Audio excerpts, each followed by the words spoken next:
Good?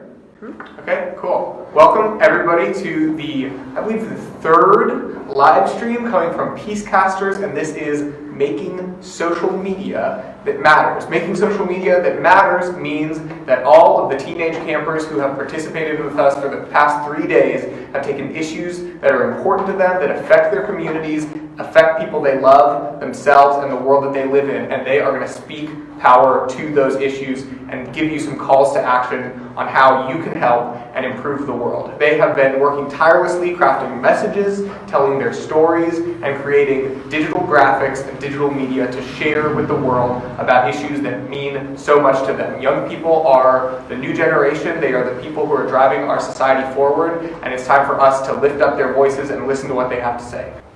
My name is Jeremiah Lewis. I'm 16 and I'm speaking on suicide, my personal experience, and what we can do to change it. We wake up every day and we breathe the fresh air, but some people don't and see the world as unknown. We can live in a world where people don't see themselves there. They stop enjoying life and take their own. We're so concerned with our own lives and not concerned with their own lives. But that's our world, right? Wrong. That's not right. What if your sister's friend was so depressed, that man was so low that he wouldn't confess? He was feeling sad when he should be feeling glad. And he didn't, which is why he ain't alive. Yeah, that stung all of us like bees from a beehive. But that's life, right? My teacher's brother, they were always with one another. Now dead, kids left with only their mother.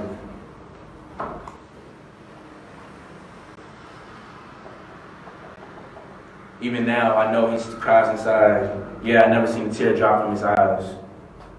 How can we live in a world where our own young are hung, parents scared and feeling terrible as if the life was sticking out his tongue? So how about we stick out our tongue right back? Give that depressed kid a pat on the back. Encourage them, give a kiss or a hug. Because the only thing that's going to save us is love. Thank you.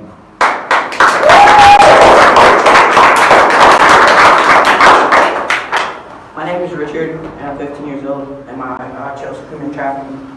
If you look at my poster, it's very dark because anybody that's being human trafficked is in a dark place. It also says, stop modern day slavery. Stop human trafficking, because human trafficking is basically the slavery of today.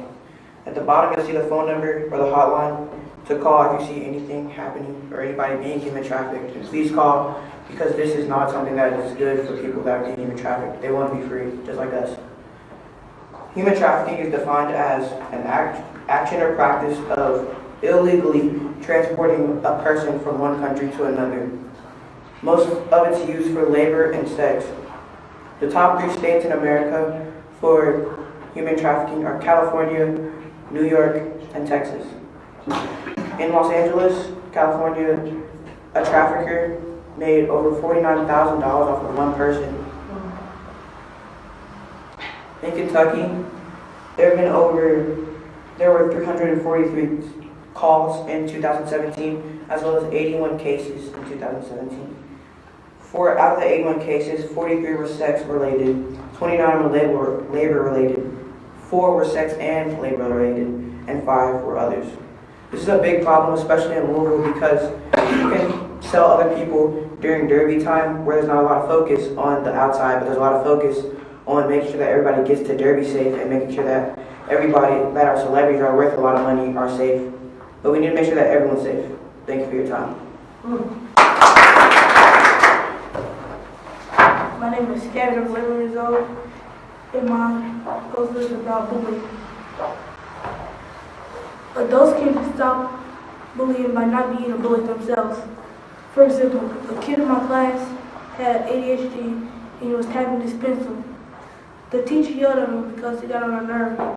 The kid felt embarrassed that made all the other kids target him and he got bullied just because he had ADHD. Everyone different. That makes us the same. Thank you. My name is Angel.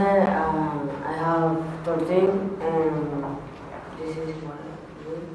First, I come to the detention, I saw people from Asia, Mexico, Guatemala. We play soccer and people are not good in there.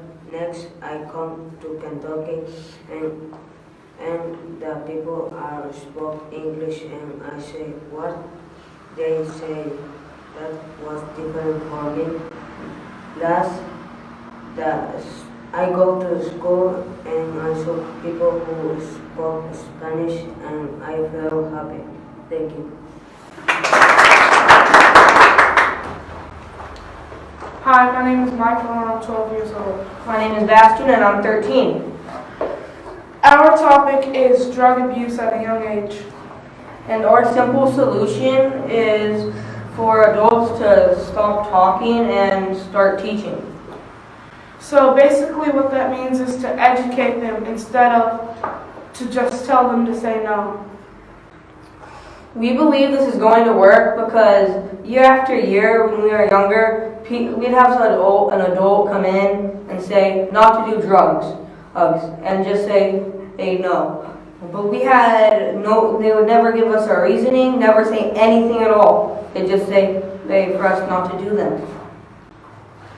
Kids don't know why they shouldn't, so either they're just curious or they're adventurous. Since year after year, they would just tell us not to do it and not give us any reasoning. Teenagers and even elementary school kids, they will be like, nothing can happen to me, there's nothing wrong with them. Because they were never told anything was wrong, could happen to them. So they did them and they found out that they could get sick. Some people even died. In conclusion, teens did drugs out of ignorance. So maybe if we teach them, then the world can be in a better place. Hi, my name is Yassine. I'm 11 years old. My project is about homeless children's needs at school. I chose this problem because recently I've heard lots of my classmates tell the teachers that they couldn't afford the project supplies. So I asked my STEAM teacher if maybe next year we could get people to donate to our school. But I told her that I didn't want to deliver it in person. I wanted to send the school supplies or project supplies to the FRC, which is the Family Resource Center, for them to give it to the kids in need. The most important thing to me is to protect the identities of the homeless children. Thank you. Hi everyone, my name is Fernanda and I'm 16 years old, and today I'm going to be talking about the issue of immigration, but more specifically the recent caravans that have been coming from Central America.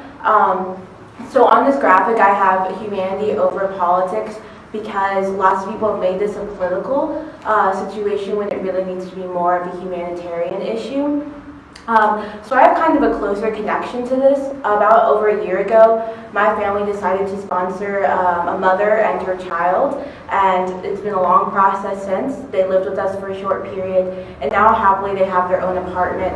But more recently, in the second caravan, 10 of their family members joined them here in Louisville, and it was great to see them come before the holidays, and they've just been adjusting here to the culture.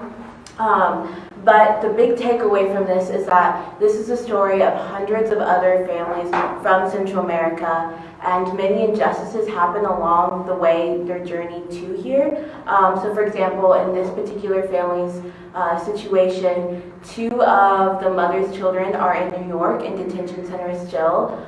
They've been there for about 5 months now, and it is up to the court to release them, and they have chosen not to. Other families who are not quite as lucky as them to have sponsorships have to stay months in detention centers in places like the icebox, where there are freezing temperatures and they aren't allowed to wear their jackets, or be held at multi-$1,000 bails, which no one can afford if they don't have support.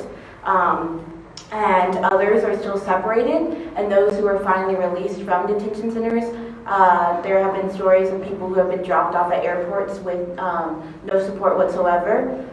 So if this issue speaks to you, one action that you can take is volunteering with La Casita, which is a nonprofit organization that works with the Latinx community here in Louisville, especially with newly arrived immigrants, and giving them food, providing them with clothes and diapers, especially for those with children. And so this is a picture of several of the kids who are at La Casita now, actually there. So thank you. My name is Chris. I'm 18 years old, and my topic is government services for people with disabilities, specifically Social Security disability benefit money. So one issue with that in America is that many people who are disabled are not able to receive Social Security disability benefit money due to a lot of weird laws, requirements, and loopholes. And one of those is that you have to live in an area for a certain amount of time in order to receive disability benefits. This can be an issue for someone who's disabled and just moved to a new area because they have to live there for a few years, therefore they're not able to receive their benefits. Another issue is that people need to have worked a certain amount of time and made a certain amount of money in order to qualify to get Social Security. This can be an issue for people who are born disabled and haven't been able to work their entire lives because then they don't have enough money to qualify for Social Security. And then a third issue is that if you want to file an appeal or a claim to get your money, you have to hire a lawyer and attorney. This can cost upwards of tens of thousands of dollars. It can be a long 3 to 4 year process. And even if you have the money for all that, hire a lawyer and attorney and file a claim, you can still get rejected.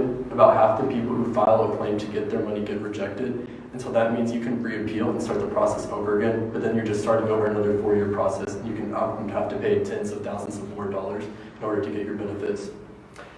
It is different in every state. Kentucky locally has a more generous side to allowing people to apply and get their Social Security benefits. However, many other states, especially in the southern region of the U.S., are not as generous with letting people apply and receiving Social Security benefits even if they are disabled. There are a lot of groups and organizations to help people. One of them is the National Association of Disability Examiners, or the NADE. What this group does is just kind of raise awareness around the country about applying for disability, and also helps people apply for disability. And then another group is the National Association of Disability Representatives, or the NADR. They do the same thing as the NADE, but they also talk with local congressmen, try to help regulate laws, and they interact with the government a little bit more, as well as also trying to help people apply and help pay for their lawyers and attorneys. Even though if you're not part of these groups, if this topic speaks to you, we can still do a call of action. Call your local congressman to try to raise awareness about this issue, not only with them, but also within your school and this community. Anything helps in making national disability benefits more accessible. Thank you. My name is Wendell, and I'm 14. And my topic today that I'm going to be talking about is air pollution. And air pollution is a big problem inside the world, and it can cause heart disease, lung cancer, and even brain damage. And pollution is caused by cars, factories, and etc. And if this pollution continues, then humans could die, and we can't live with dirty air or pollution inside our air because it's not safe. And one of the most polluted places in the world is China. People have to wear masks in certain cities because of how polluted it is. And this is an example of a city that has a lot of pollution and how it's not visible with the naked eye, but people don't know that they're breathing it, and that's a problem. All right, you all, thank you so much for tuning in to our third live stream. To those of you who have tuned in before, thank you for that as well. This is an incredible program. It's an important program. It's made possible by the Peace Education Program.